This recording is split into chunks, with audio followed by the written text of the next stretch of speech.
এই যে শিক্ষামন্ত্রী, যার মধ্যে নতুন করে আবার ফ্যাসিজম আবির্ভূত হয়েছে, সে বলে উঠল না শিক্ষার্থীদের কথা শোনা যাবে না। শিক্ষার্থীরা যে কোনো মন্ত্রীর একদিনে সামনে মান্ডে কুল্লে খালাস করে দিতে পারে, এটা বাংলাদেশের শিক্ষার্থীরা। এদের সাথে কোনো মন্ত্রী আপনারা পাঙ্গা নেবেন না। যারা বাংলাদেশের শিক্ষার্থীদের সাথে পাঙ্গা নিয়েছে তাদের পরিণতি হয়তো দিল্লি হয়েছে, আর যারা ভবিষ্যতে দিবে তাদের পরিণতি কি হবে সেই ঘোষণা আমরা নিশ্চয়তা দিতে পারি না। এত বাজে পরিণতি হবে সেটা আমরা ঘোষণা নিশ্চয়তা দিতে পারি না। আরে ভাই, তোমরা তো বাংলাদেশে অবাঞ্ছিত ছিলে, কেউ লন্ডনে, কেউ হলো আমেরিকায় পালিয়েছিল। এই অবাঞ্ছিতদেরকে বাংলাদেশে আমরা ধরে নিয়ে এসেছি। এখন তারাই আমাদেরকে বলছে অবাঞ্ছিত। কি নির্মম ভাগ্যের পরিহাস! যারা সংবিধান সংশোধন করে জনগণের সংস্কারকে দূরে রেখে নিজেদের ভাগ্য বদলানোর চেষ্টা করছে, আমরা তোমাদেরকে হুঁশিয়ার করে দিতে চাই, আমরা জনগণ তোমাদের ভাগ্য বদলিয়ে দিব এবং বদলাবো। শেখ হাসিনার মতো তোমরা হবে ভারতে পালিয়ে থাকার সুযোগ পাবে না। আর তোমাদের জনবিচ্ছিন্ন হয়ে বাংলাদেশে তরুণ পরিণতি হবে ইনশাআল্লাহ।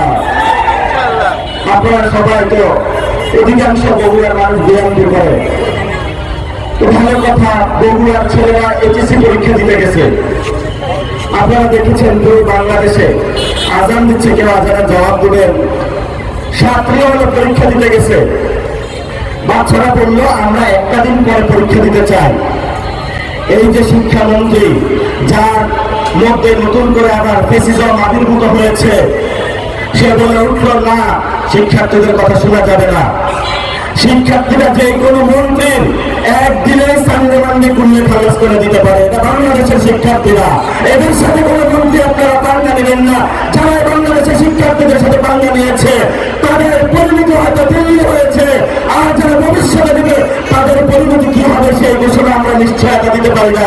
এত বাজে পরিণতি হবে সেটা আমরা ঘোষণা নিশ্চয়তা দিতে পারি না। অনেক হয়েছে, একজন অর্থমন্ত্রী দিয়েছে, সে হল সবচেয়ে বাজে একটা লোককে হলো বাংলাদেশ ব্যাংকের গভর্নর বানিয়েছে। আপনাদের এখানে অনেক ইসলামী ব্যাংকের টাকা আছে, টাকা তুলতে যান লিমিট শেষ, যেই ব্যাংকে যান লিমিট শেষ। একজন প্রধানমন্ত্রী হয়েছে, গত এই যে দক্ষিণবঙ্গে বন্যা হয়েছে 51 জন নাগরিক মারা গিয়েছেন, 1,20,000 গরু পানির নিচে ডুবে গিয়েছে, গবাদি পশু। কিন্তু ত্রাণ মন্ত্রী চেহারা মাশাআল্লাহ একবার আমরা দক্ষিণবঙ্গে দেখতে পাইলাম না।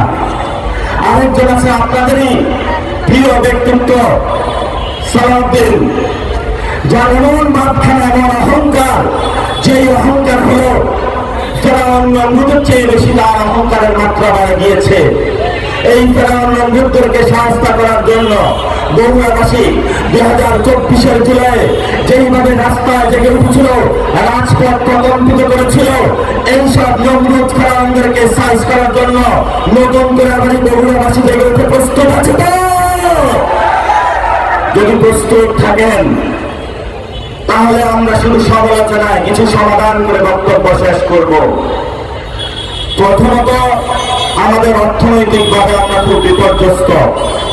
এই বিপর্যস্ত কাটানোর জন্য যেই কার্ডগুলো সরকার বিভিন্ন জায়গায় দিচ্ছে, এগুলো দলীয় লোকদেরকে না দিয়ে যারা সত্যিকারে গরিব তাদের হাতে তুলে দিতে হবে। এই কথাটা কি অন্যায়? কালকে আমার বিরুদ্ধে গাড়ি শুরু হবে। আমরা বলি যে যারা আমাদের তরুণ ভাইরা আছে, বিশ্ববিদ্যালয়ের পড়াশোনা শেষ করেছে, তাদেরকে কর্মসংস্থানের ব্যবস্থা করে দিতে হবে। যারা কওমি মাদ্রাসার ছাত্ররা রয়েছে তারা অনেক ভালো আরবি পারে। আমি সৌদিতে গিয়েছিলাম, যারা প্রবাসী আছে তারা শুধু আরবি না পারার কারণে ভালো বেতন পায় না। এই কওমি ভাইয়েরা যদি সৌদি আরবে যায়, বাহরাইনে যায়, কাতারে যায়, তারা সবচেয়ে সুন্দর তেলাওয়াত পারে, সবচেয়ে সুন্দর আরবি পারে। এটা বাংলাদেশের রেমিটেন্স কার্ড ব্যবহার করে দিবে। এটা তো কোনো ব্যাপক কোনো রাষ্ট্রযন্ত্রের কাজ না, এটা তো একদিনের একটা ঘোষণা, একটা সাইনে কাজ হয়ে যায়। তাহলে সরকার নেয় না কেন? সরকার নেয় না কেন? এটার প্রশ্নটার উত্তর হলো, নেপাল থেকে কেউ যদি সৌদিতে যায়, বাংলাদেশ থেকে আগে 5 থেকে 6 লাখ টাকা বা 10 লাখ টাকা লাগে, আর নেপাল থেকে গেলে 1 লাখ টাকা লাগে। বুঝছেন তো মাঝখানে সিন্ডিকেটের টাকাটা কই যায়? এই ভণ্ডগুলা, এই চাঁদাবাজ সিন্ডিকেটের যারা রাজত্ব চালায়, বিভিন্ন মন্ত্রী এমপির ছত্র ছায়া, তারা আপনাদের ভাগ্য নিয়ে ছিনিমিনি খেলছে। যারা আপনাদের ভাগ্য নিয়ে ছিনিমিনি খেলছে, এদেরকে টেনে হেঁচড়ে বাংলাদেশের রাস্তায় নামিয়ে তারপরে এদেরকে ভবিষ্যতে সাইজ করতে হবে। আমাদের ভাগ্য নিয়ে আর ছিনিমিনি খেলা আমরা কাউকে করতে দিব না। কারণ আবু সাইদ জীবন দিয়েছে বাংলাদেশে, পিলখানার শহীদরা জীবন দিয়েছে, 57 জন সেনা অফিসার জীবন দিয়েছিল বাংলাদেশে, সরকার শহীদরা জীবন দিয়েছে। এত শহীদদের রক্ত ভূমিতে আরো রক্ত চোষা আমাদের সামনে আবির্ভূত হয়েছে। শহীদ জিয়ার ব্যানার নিয়ে, বেগম খালেদা জিয়ার ব্যানার নিয়ে এই বাটপারের দল, তোমার লজ্জা লাগে না? বেগম খালেদা জিয়ার ছবি নিয়ে তুমি হলো এখানে চাঁদাবাজি করো?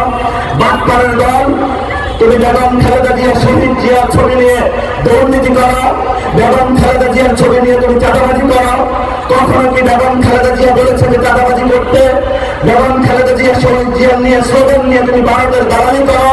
অথচ বেগম খালেদা জিয়া তোমাকে শিখিয়ে দিয়ে গেছে 17 বছর আমি মৃত্যুর বরণ করতে পারি, কিন্তু অন্যায়ের সাথে আপোষ করবো না। উনি বলে গিয়েছিল ওদের হাতে গোলামীর জিঞ্জির, আমাদের হাতে স্বাধীনতার পতাকা। এই স্বাধীনতার পতাকা নিয়ে উনি সামনে করে চলেছেন এবং মৃত্যুবরণ করেছেন, তবু তাদের সাথে আঘাত করেন নাই। শহীদ জিয়া বাংলাদেশের মানুষের হৃদয়ের প্রাণে জুড়েছিলেন, দুর্নীতিকে প্রশ্রয় দেন নাই। কিন্তু এখন শহীদ জিয়ার ব্যানার ভিতরে চাঁদাবাজি করে, মাদকের আড্ডাখানা বসায়, বলে যে গেলে কি বলে এটা বিএনপির অফিস, রাতের বেলা এখানে মাদকের আড্ডাখানা, বলে কি এটা বিএনপির অফিস, বলে যে ওই ওইখানে ভাইয়া বসে আছে, ভাইয়া কল দিছে, দেখো না ভাইয়ার দিকে টাকা দাও। আপনারা যারা ব্যবসায়ী এই ধরনের পরিস্থিতির শিকার হন না? হন তো? তাহলে আপনাদের রক্ত নাই কেন? আপনারা কি বাংলাদেশে ঘুমিয়ে গিয়েছেন? কাকে ভয় পান? বিএনপিকে ভয় পান? আওয়ামী লীগকে ভয় পান? পুলিশকে ভয় পান? ভয় পাওয়ার কাউকে দরকার নাই। আবু সাইদ আপনাকে শিখিয়ে গিয়েছে পৃথিবীতে ভয় পাওয়ার একমাত্র, যিনি প্রতিনিয়ত আপনার রিজিক দিয়ে থাকে, যিনি আপনাকে সৃষ্টি করেছে, একমাত্র আমাদের মালিক আল্লাহ রাব্বুল আলামিন ছাড়া আমরা কাউকে ভয় পাই না। এটাই আমাদের নিয়তি বাংলাদেশে।